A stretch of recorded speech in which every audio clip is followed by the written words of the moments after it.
মুশফিকুর রহিম বাংলাদেশের অভিজ্ঞ ক্রিকেটারদের মধ্যে একজন। অ্যারাউন্ড 20 ইয়ার্স ধরে উনি টপ টায়ার ক্রিকেট খেলতেছেন এবং বাংলাদেশের হয়েও অলমোস্ট 190+ টেস্ট ম্যাচ খেলে ফেলছেন অলরেডি। বাংলাদেশের অভিজ্ঞতম test player, no doubt. Double সেঞ্চুরিও করেছেন একাধিক। কিন্তু ওনার এই দীর্ঘ ক্রিকেট ক্যারিয়ার এবং এত বছর ধরে ক্রিকেট খেলে উনি যা শিখেছেন, যে এক্সপিরিয়েন্সটা উনি নিয়েছেন, সেখান থেকে আসলে উনি আমাদেরকে কী দিয়েছেন? এই বাংলাদেশের ক্রিকেটটাকে আসলে কী দিয়েছেন উনি? আদৌ কিছু দিয়েছেন বা দিতে পারবেন বা দেওয়ার মতো ক্যাপাবিলিটি ওনার আছে?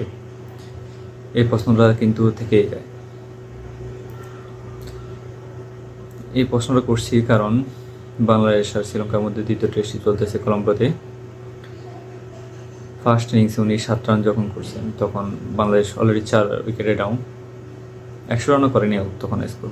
উনি সুইপ শট খেলে বসলেন, ওনার ফেভারিট শট স্লগ ছিল।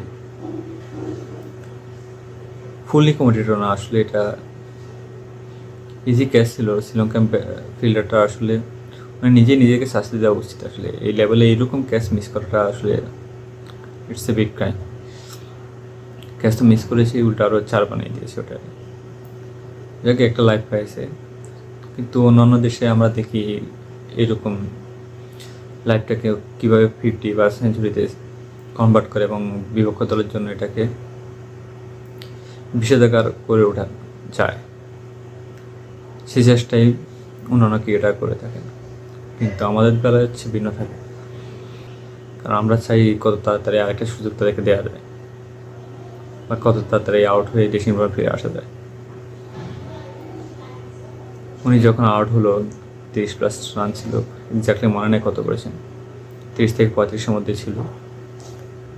ওই সময় উনি যে শটটা খেলে আউট হয়েছে, আসলে এটাকে কী শট বলা যায় আসলে আমি ডিসক্রাইব করতে পারতেছি না। আসলে এটা ফুল কমিটেড শট ছিল না হাফ শটের, কী বলবো আসলে এটাকে? এটা নাথিং শট আমার কাছে। আসলে আই কান্ট ডিসক্রাইব ইট। এটা আসলে কী শট বলা যায়, এটা মুশফিকুর রহিম নিজেই বলতে পারবেন দেখুন উনি কী খেলেছেন। মিডনে ওই একটা প্লেয়ারই ছিল, পুরো বাউন্ডারি লাইনও ছিল না, বাউন্ডারি লাইন থেকে 15-20 ফুট ভিতরেই ছিল ফিল্ডটার দাঁড়ানো। এক্স্যাক্টলি ওর হাতে মেরে দেওয়া আসলে এরকম একটা শট, তাও আবার টেস্ট ম্যাচে যেখানে দল বিপদে 150 রানও তখন হয় না। এরকম একটা শট খেলে আউট হয়ে যিনি 15-20 বছর ধরে এই আন্তর্জাতিক ক্রিকেট খেলে যাচ্ছেন, তার থেকে কি এটা আশা করা যায়?